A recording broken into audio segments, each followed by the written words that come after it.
Bonjour et bienvenue sur ce nouvel épisode de Parlons Science, le podcast de la médiation scientifique. Je suis Blandine Desjean, directrice de l'association Ébullis Science. Notre métier, notre objectif est de faire découvrir et aimer les sciences auprès de tous les publics. Aujourd'hui, je reçois Marie Mullet-Abrassard. En parallèle de son poste chez Danone, Marie est très engagée dans le monde associatif. Elle a été présidente des Scouts et Guides de France de 2017 à 2022. Et depuis juillet 2024, elle est présidente de la Fondation Caritas, qui lutte contre la pauvreté et l'exclusion sociale en France et dans le monde. Avec elle, nous allons aborder l'importance de l'engagement associatif et l'impact que ces associations et fondations peuvent avoir sur la société et les individus. Bonjour Marie. Bonjour. Bonjour Marie Mullet-Abrassard. On a le plaisir de t'accueillir aujourd'hui pour ce podcast de Parlons Science. On a une petite question habituelle qu'on pose à tous nos invités. Il ne faut pas avoir peur de cette question. Est-ce que tu aimes les sciences ? Est-ce que tu aimais les sciences quand tu étais enfant, petite ? Et est-ce que tu as un souvenir d'enseignant ou d'enseignante ? Alors, ça peut être en dehors des sciences qui t'ont particulièrement marqué. Alors non, j'étais pas très douée en sciences. Ça me demandait un effort très important pour comprendre et puis pour essayer d'avoir des bonnes notes à mes contrôles. Et j'avais pas un goût spécifique pour les sciences. C'était douloureux ? Ouais, c'était douloureux. Ça me demandait vraiment beaucoup de temps et puis je pense que j'y allais plutôt par le par cœur que par la question de la vraie compréhension. Puis surtout, c'était pas un plaisir. Il y a quand même beaucoup de cours où j'y allais avec un vrai plaisir. J'allais pas ni en physique, ni en bio, ni en maths, avec un plaisir démesuré. Pourtant, on t'a fait comprendre que c'était extrêmement important puisqu'il était nécessaire que tu aies de très bonnes notes, de ce que j'ai compris de ton parcours scolaire. Ouais, en tout cas, c'est sûr que la filière S, à l'époque, elle était très valorisée. Et la logique scientifique, même après, quand je m'étais posé la question de la prépa, c'était forcément une prépa spé-maths, quoi. Ça pouvait pas être une prépa avec une autre spé. Donc j'avais bien en tête que c'était sans doute très important, mais j'étais pas douée, je pense, déjà pour ça. Et puis et j'appréciais pas particulièrement. Et ça devait être d'autant plus difficile que si science égale élite égale il faut réussir dedans, ça met encore plus la pression. Donc Ouais, alors après j'étais quand même assez détendue là-dessus parce que dans ma tête il y avait aussi une forme de, je valorisais l'intelligence notamment par les logiques économiques ou l'histoire. Donc en fait je reconnaissais plein de formes d'intelligence, donc je me disais pas le fait d'être nulle en sciences contreviendrait à la suite. Et puis surtout, je voulais prendre du plaisir dans mes études, donc c'était ma prio numéro 1 et pas tant d'aller dans la meilleure filière. D'ailleurs, vu la suite, ce n'était pas rédhibitoire. Mais tu t'es toujours en tout cas efforcée d'essayer d'avoir des bonnes notes. Mais tu nous as dit il y avait des enseignements où je prenais du plaisir. Lesquels ? Est-ce que tu as le souvenir d'enseignants ou d'enseignantes qui t'auraient particulièrement marqué ?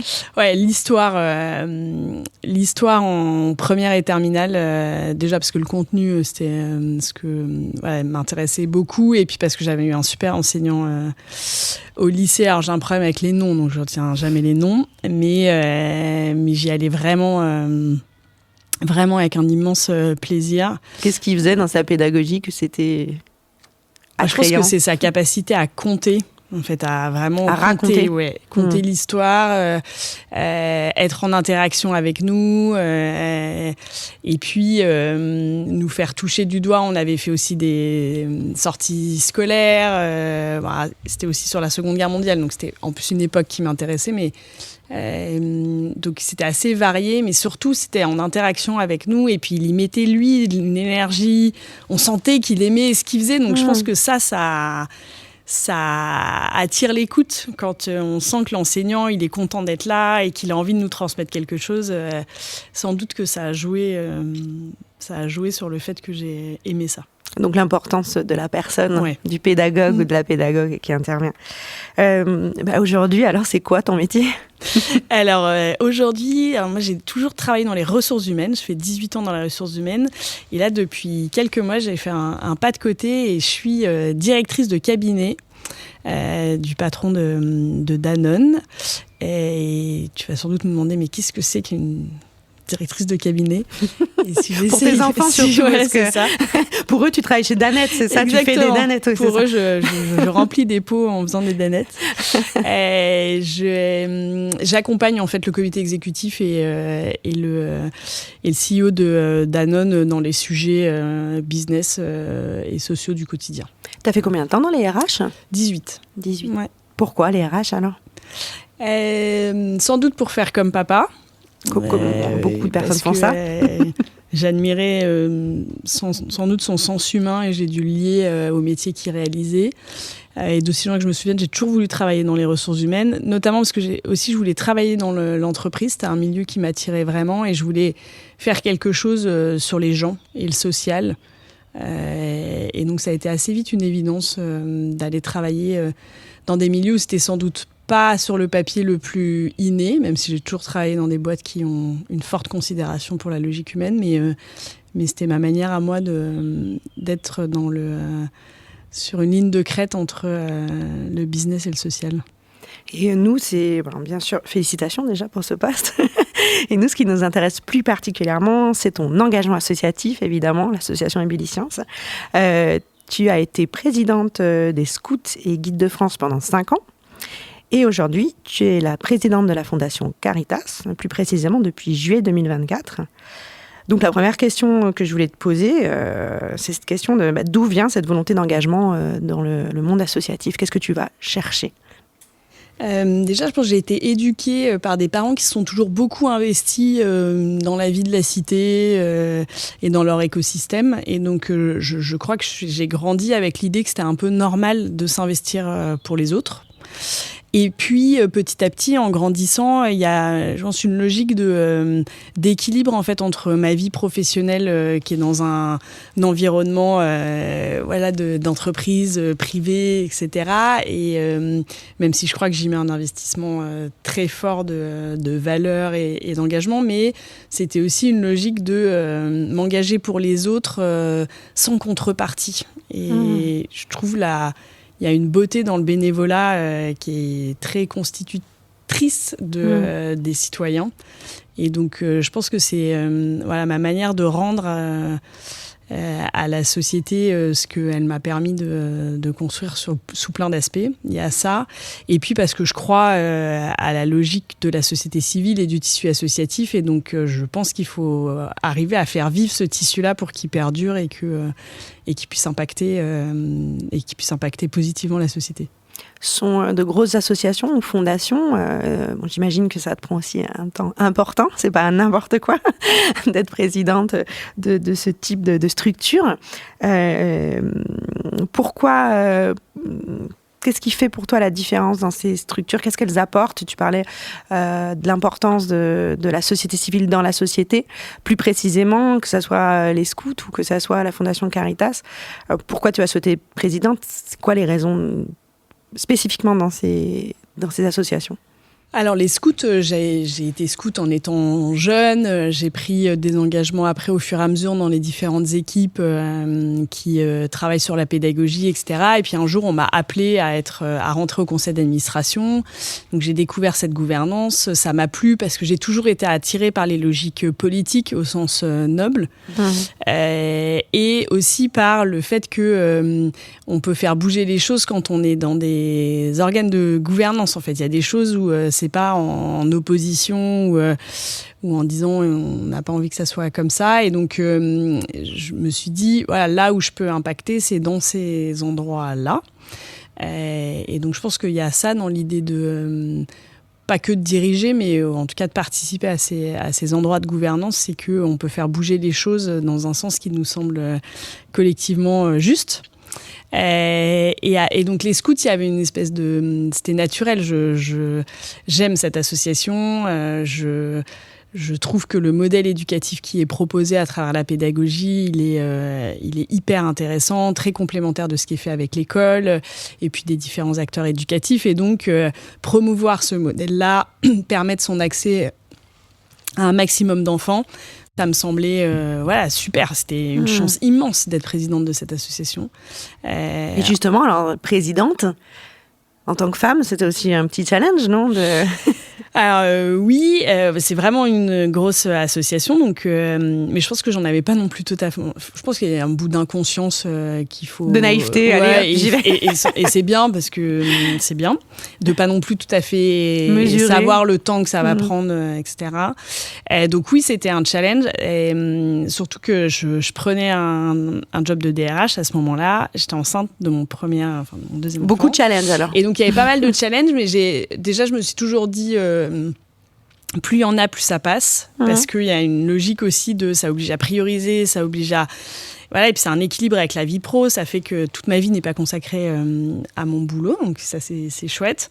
Et plus il y en a, plus ça passe. Merci, ouais, je la retiendrai. Ouais, je pense qu'il y a un peu de ça. Et puis, justement, on l'a pas fait pour ça. Mais je pense qu'en nommant une femme, et j'avais 33 ans à l'époque, on a envoyé un message que c'était possible. Et j'ai essayé pendant tout mon mandat, et je le fais aussi maintenant en étant à la tête de la fondation, de vraiment être dans une logique je suis pas du tout une superwoman. C'est-à-dire que c'est accessible à toutes les femmes. C'est une question d'envie et de choix. Mais en tout cas, si quelqu'un, une femme, une jeune fille a envie de prendre des responsabilités en même temps qu'elle a un boulot, en même temps qu'elle a une vie de famille, en même temps qu'elle a des copains, je crois que c'est possible. Et c'est ça qu'on a essayé de renvoyer. Et concernant la fondation Caritas, qui est différente des scouts et guides de France, c'était quoi ta motivation et qu'est-ce que tu portes en tant que présidente de cette fondation ? La Fondation Caritas, elle lutte contre la pauvreté et l'exclusion. Et elle a un rôle, avec plein d'associations, plein de fondations, elle a un rôle fondamental dans la société dans laquelle on est aujourd'hui, parce qu'il y a sans doute... à la fois des défaillances de l'État, mais aussi une pauvreté qui s'accentue et une exclusion qui s'accentue. Et donc, elle permet de porter à la fois un message d'espérance, ça j'y crois profondément, parce qu'en fait, il y a plein de gens, des philanthropes, des porteurs de projets, qui montent des projets extra, avec une énergie dingue, un positif dingue, et donc qui permettent à plein de gens de retrouver avec eux une forme de dignité et puis de passer des étapes. Et donc elle a un rôle de créer du lien et puis de permettre aux gens de rentrer sur un chemin pour leur permettre, on espère, de sortir de la pauvreté et de l'exclusion. Donc c'est un rôle qui est fondamental. Et donc je trouvais que c'était... déjà, j'étais très touchée qu'on me propose cette présidence. Et je trouvais que son rôle dans ce puzzle associatif sur cette thématique-là, il y avait beaucoup de choses à faire. Beaucoup de sens. Beaucoup de choses à faire. Et il permettait de répondre concrètement à des problématiques de gens tous les jours. C'est jamais assez. Des gens tous les jours. Ouais. C'est sans doute frustrant parfois de ne pas pouvoir y répondre plus fortement, mais c'est déjà ça. Et pour revenir à la question des scouts et guides de France, et pour faire le lien évidemment avec Ébulliscience, puisque c'est une structure qui est très engagée dans l'éducation au sens large, dans la pédagogie. Pour toi, c'est quoi toi ta vision de la pédagogie pour les enfants ? Parce que chez les scouts de France, on est cheftaine, enfin on est déjà enfant scout, après on devient cheftaine, etc. Puis tu es allé jusqu'à la présidence. Qu'est-ce qui est important pour toi d'apporter aux enfants pédagogiquement ? Je pense que le premier des points, il est l'expérimentation. Tu vois, de se dire, j'apprends par le jeu. Donc ça, chez les scouts, c'est vraiment le point central. J'apprends et je grandis et je teste les choses. Parfois, j'échoue, parce qu'il y a aussi, ça apprend ça aussi, la culture de l'échec. Et j'imagine que dans les logiques scientifiques, on dit d'ailleurs souvent que les plus grandes découvertes, elles sont nées d'échecs préalables. Et donc, je trouve que ça permet une non-culture de la perfection. Donc il y a l'expérimentation. La deuxième chose, c'est la question de l'autonomie et de la responsabilité, et qui, nous, chez les scouts et guides, enfin dans le scoutisme en général, se joue sur la question du collectif. Donc j'apprends depuis tout petit jusqu'à de plus en plus grand. Avec les autres, en prenant des responsabilités. Et donc chacune de nos responsabilités est nécessaire pour que le petit sujet, le moyen sujet, le gros projet avance. Et donc ça, le vivre ensemble, à travers les logiques de responsabilité et d'autonomie, ça apporte quelque chose à la fois pour le jeune, pour sa manière de grandir, mais en fait pour la société, parce que toute sa vie, on devra apprendre à vivre ensemble. À vivre avec les autres. Et ça construit quelque chose du respect. Et du lien. Et du lien. Et puis tu me parlais aussi de développement de l'esprit critique. Oui, ça c'est quelque chose qui me tient à cœur et qui m'a toujours tenu à cœur, mais que je trouve vraiment d'actualité. Et comment on aide les enfants et les jeunes à repérer les faits, à se construire un avis, et pour se construire un avis, à être très ouvert, y compris sur, par exemple, quand on va lire un peu la presse, sur des presses qui ne sont pas nos avis naturels, mais comprendre en fait comment un même sujet est vu de différents angles pour pouvoir construire son avis. Et donc être curieux, aller chercher par soi-même les informations, ne pas croire la première information qui passe, etc. Et ça, dans le monde à la fois de réseaux sociaux, mais de vitesse, y compris, moi qui me pense avoir été éduquée dans cette logique-là, il y a plein de fois où je vois bien que je me fais avoir par la vitesse de ma journée. Et donc, je vais assez vite au premier article du journal que je lis tous les jours. Et que parfois, c'est pas suffisant. Oui, qui que l'on soit, on est tous concernés par le fait d'être attentifs à notre esprit critique. Et petite question aussi, mais j'ai vu que tu avais reçu une médaille. J'ai lu ton discours d'ailleurs, que j'ai trouvé très touchant. Mais alors, qu'est-ce qui s'est passé? On t'a appelé, on t'a dit Madame Marie Mullet-Abrassard, on veut vous remettre l'Ordre national du mérite, c'est ça? Écoute, j'étais dans ma voiture en plein week-end prolongé quand j'ai reçu un message en mode t'es dans le JO, donc dans le journal officiel, et tu reçois la médaille du Chevalier de l'Ordre national du mérite. Je ne savais pas ce que c'était que le mérite. Donc j'ai d'abord checké avec mon beau-père de mémoire, qui est plutôt calé sur les trucs. Il me dit voilà, il y a 2 ordres, il y a la Légion d'honneur et il y a le mérite, etc. Et j'ai mis un peu de temps, quelques jours, à comprendre que c'était vraiment extrêmement gratifiant et donc à prendre la mesure de ça. Donc j'avoue que j'ai toujours un peu du mal parce que j'ai un petit sentiment d'illégitimité très souvent en me disant vraiment, et je crois que c'est ce que je mets dans mon discours, je considère qu'il y a vraiment énormément de gens qui font énormément plus que ce que je fais et que ça me semblait pas être un effort démesuré ce que j'apportais. Mais voilà, c'était au moment où j'étais présidente des scouts, c'était sur les logiques éducative et ce que j'avais porté en tant que présidente. Je me suis dit aussi que ça reconnaissait le mouvement et l'association. La structure dans sa globalité aussi.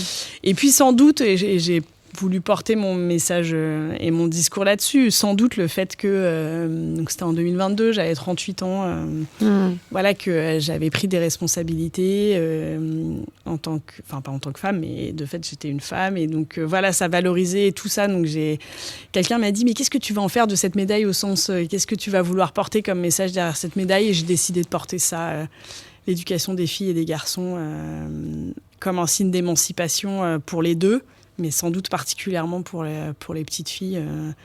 Et ça, c'est vraiment important pour moi. En tout cas, nous, on ne va pas te remettre de médaille, on n'en a pas à te remettre, mais on pense que c'est mérité quand même. Merci beaucoup, Marie, d'avoir participé à ce podcast. Avec grand plaisir. Et puis, j'espère qu'on se suivra mutuellement. Ébulliscience et la Fondation Caritas. Merci. Merci à toi.